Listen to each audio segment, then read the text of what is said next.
Mumtaz Mahal, the chosen one of the palace, leads a luxurious life in the women's apartments of the Red Fort.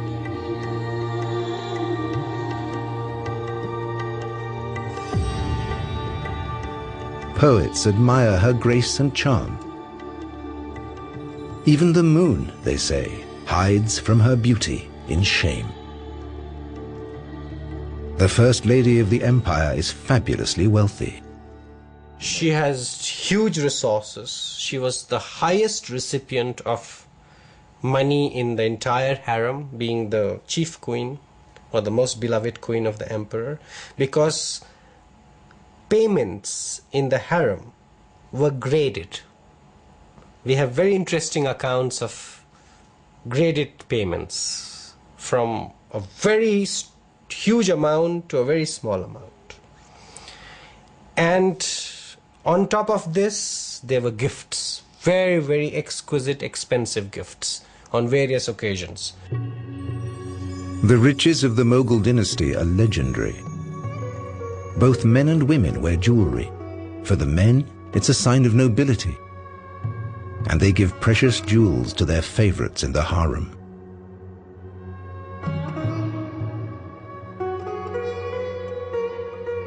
Its endless supply of gems makes India the treasure house of the world.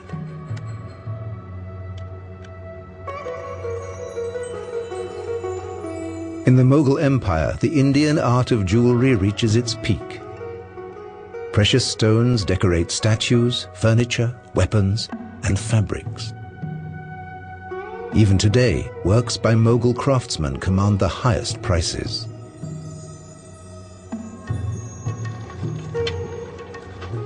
The same is true of India's textiles. Cotton has been woven here for more than 4,000 years.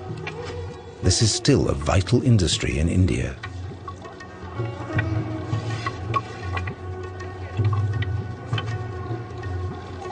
Under the Mughals, India became the world's leading exporter of precious fabrics.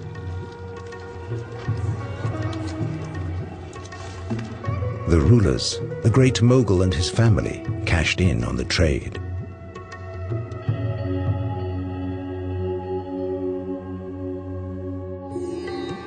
Shah Jahan has a special duty to his dynasty: to produce heirs. His wives in the harem bear him children.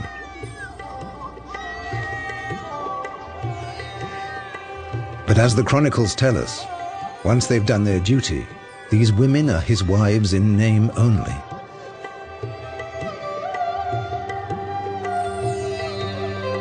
Shah Jahan's harem may once have been a love nest.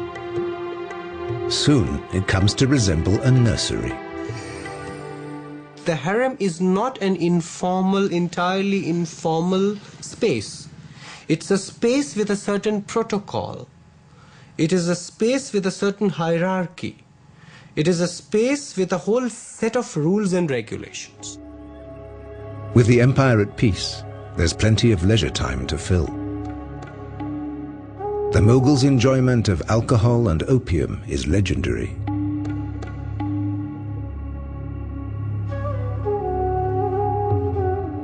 Shah Jahan and Mumtaz Mahal are together every possible moment, as the chronicles record. The mutual affection and harmony between the two had reached a degree never seen between a husband and a wife among the classes of rulers or among the other people. The Imperial Chronicle describes their life at court. The intimacy, deep affection, attention and favor which His Majesty had for the chosen one of the palace exceeded by 1,000 times what he felt for any other. For Shah Jahan, the happiness of Mumtaz Mahal is paramount. If you look at the wardrobe of the emperor, if you look at his private chambers, if you look at the shelf which displays all the perfumes, ointments, oil, and a whole range of aphrodisiacs, then you would perhaps know that there is a lot of interest to develop into good lovers, to acquire emotions or to release emotions in a way that would revitalize them or rejuvenate them. Her husband's love is shared and returned by Mumtaz Mahal from the depths of her soul. And always, that lady of the age was the companion, close confidant, associate and intimate friend of that successful ruler, in hardship and comfort, joy and grief, when traveling or in residence.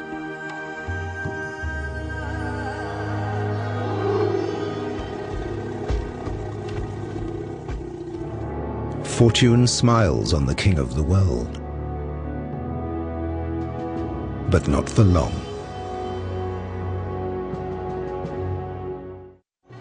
There is unrest in the empire. In 1629, reports reach Agra of another uprising. A distant province has rebelled against the empire again. This means war. Shah Jahan mobilizes his army. He will crush opposition with brute force.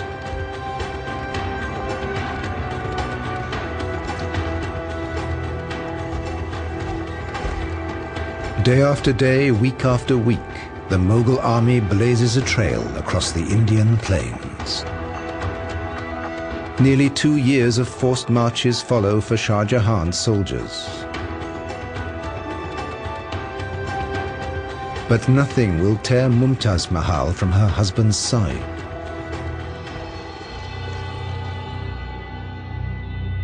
The Mughals are forced to leave their capital again and again to crush rebellions in the Deccan region. The campaign seems to have no end.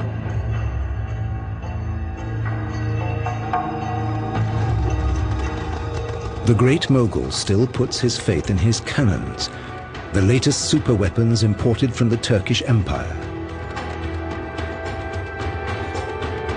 His soldiers haul them over mountains and across the roughest terrain, shattering city walls, wiping out the rebels.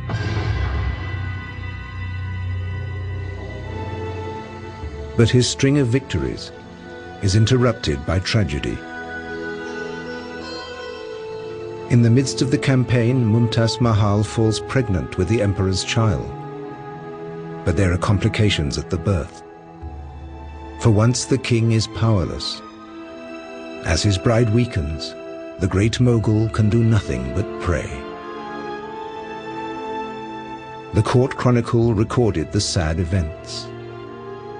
On the 17th of June 1631, the unfortunate demise of Her Majesty the Queen took place shortly after her confinement and made the whole world a house of mourning. Mumtaz Mahal dies after the birth of her 14th child. Shah Jahan's world has come to an end. They say the emperor fasted for 8 days, locked in his chambers. For 2 years he heard no music, wore no jewelry or perfume.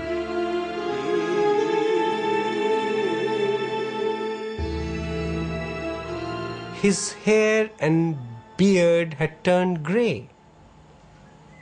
He looked older, much older than what he looked when he went into confinement or statutory mourning. So surely this must have had a deep impact on him.